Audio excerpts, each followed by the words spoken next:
It wasn't born in a boardroom, it wasn't dreamt up by marketers, and it definitely wasn't built for comfort. The 1969 ZL1 Camaro was forged for one reason: to dominate. And dominate it did. In a world drowning in chrome, drag slicks, and big talk, the ZL1 came screaming onto the scene with something none of the others had: cold-blooded aluminum block fury, straight out of Chevrolet's secret racing program. This wasn't just a car, it was a statement, a moonshot in the muscle car era, a bullet aimed directly at the heart of Detroit's horsepower war. But what made the 1969 ZL1 Camaro so special? Why does it still echo through history as the wildest, rawest, and most outrageous Camaro ever built? Let's go back to the beginning. Hit the like button if you love cars as much as we do, and subscribe to join our Gearhead community for more thrilling car content. The ZL1 Camaro wasn't supposed to exist, not officially. In 1969, General Motors had a strict corporate ban on engines larger than 400 cubic inches in anything but full-sized cars and Corvettes. That meant no big block Camaros, no 427s, not if you played by the rules. But drag racer Fred Gibb wasn't about playing by the rules. Gibb, a Chevrolet dealer and NHRA racer, had a vision.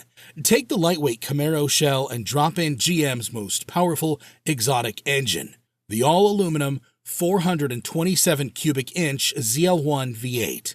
This engine wasn't even listed in the Camaro's parts catalog.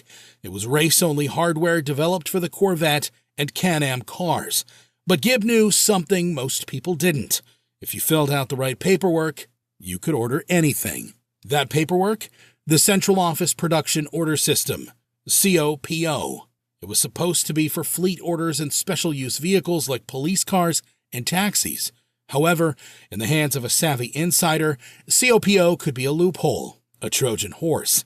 Gibb submitted a COPO request, number 9560, for 50 Camaros with the ZL1 engine, some of which were also equipped with the COPO 9737 sports car conversion package, adding upgrades like a 140-mile-per-hour speedometer and a 1-inch front sway bar.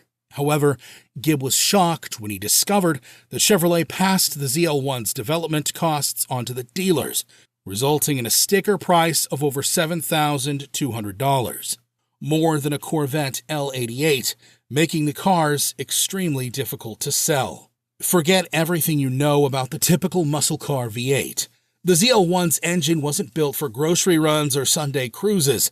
It was a 427 cubic inch aluminum block monster, originally designed for the Corvette, with engineering derived from Chevrolet's racing program, including endurance and Can-Am influences. Weighing nearly 100 pounds less than the iron L72 big block, the ZL1 V8 was a marvel of engineering. It featured forged aluminum pistons, a solid lifter camshaft, a high-rise aluminum intake manifold, and massive rectangular port heads. A single Holley 850 CFM 4-barrel carb set on top, feeding the beast through a deep-breathing open plenum. GM rated the engine at 430 horsepower, but dyno tests of factory ZL1s revealed their output was more in the 550 horsepower range. In stock form, it likely made over 500 horsepower, and with proper tuning, it could exceed 550 and rev past 7,000 RPM. That was insanity in 1969.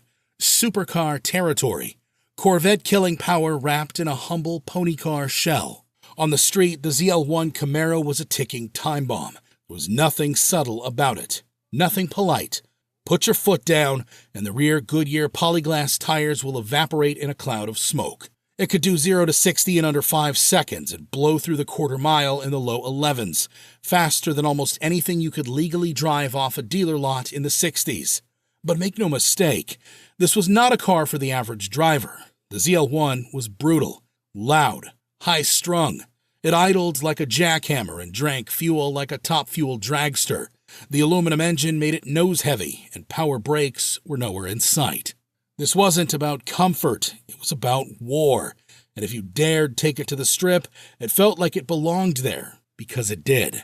At its heart sat the ZL1 engine, which was not just another big block, but a 500-pound engineering marvel.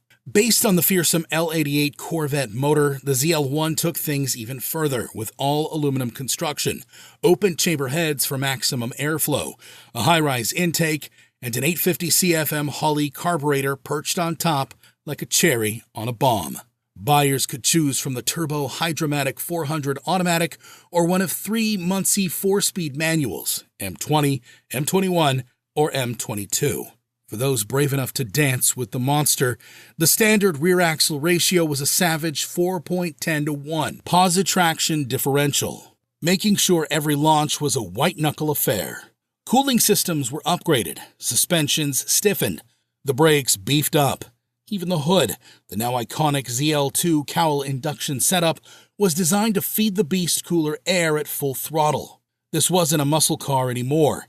It was a missile in Camaro clothing. Fred Gibb thought he was getting a deal, but when the cars arrived with a sticker price north of $7,200, it became clear that selling them wouldn't be easy.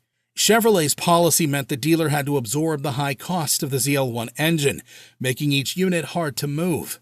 When Gibb's first ZL1s rolled off the truck, the sticker shock was immediate. Over $7,200 per car, when a base Camaro SS barely cracked $3,000. The ZL1 costs more than a fully loaded Corvette L88, more than most luxury sedans. It was financial suicide. Gibb returned most of his initial $50 due to high cost.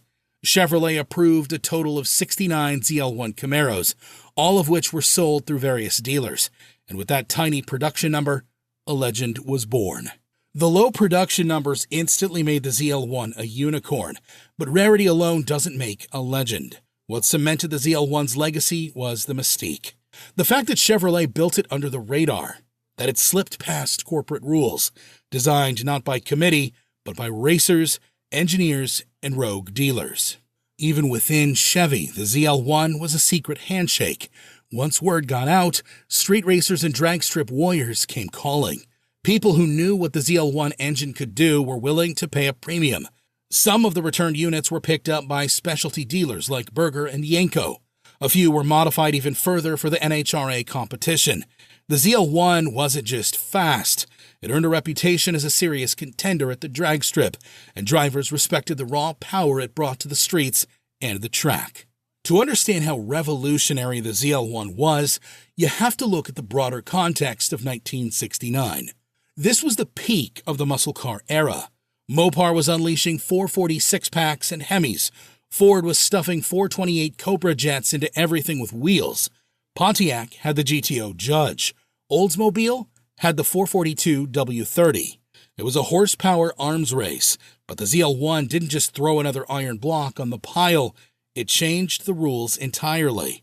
It introduced factory-backed exotic materials into the street performance scene. It forced everyone to take notice of Chevrolet in a way that even the SS396 or L78 couldn't. It was the sharp end of the spear. Fast forward to the present, and the ZL1 Camaro has ascended into the stratosphere of collector car royalty. A well-documented numbers-matching ZL1 can fetch anywhere from $400,000 to over $700,000 at auction today, depending on condition and history. Some exceptional examples have approached the $1 million mark. For instance, a 1969 ZL1 Camaro was sold for $1.1 million at Barrett-Jackson's Scottsdale auction, highlighting just how valuable these cars have become. That's not just collector hype. That's a recognition of its historical weight. It was never a mass-market car, never meant for everyone. But that's exactly what makes it so revered. When Chevrolet brought back the ZL1 name in the 2010s, it wasn't just a nod to the past. It was a statement that they remembered what the original stood for: unfiltered performance, cutting-edge engineering, and the kind of guts that doesn't ask for permission. But let's be clear. As impressive as the modern ZL1 Camaros are, with their supercharged LT4s and magnetic ride control, they're domesticated compared to the original. The 1969 ZL1 was feral. It was the kind of car that looked you in the eye and dared you to drive it. It wasn't trying to be fast and refined. It was fast and unrefined, and proud of it. Today, the original 1969 ZL1 Camaros are among the most valuable collector cars on Earth. Prices at auction routinely top $1 million, and that's if you can even find one. Many spent their lives as race cars, wrecked, gutted, or lost.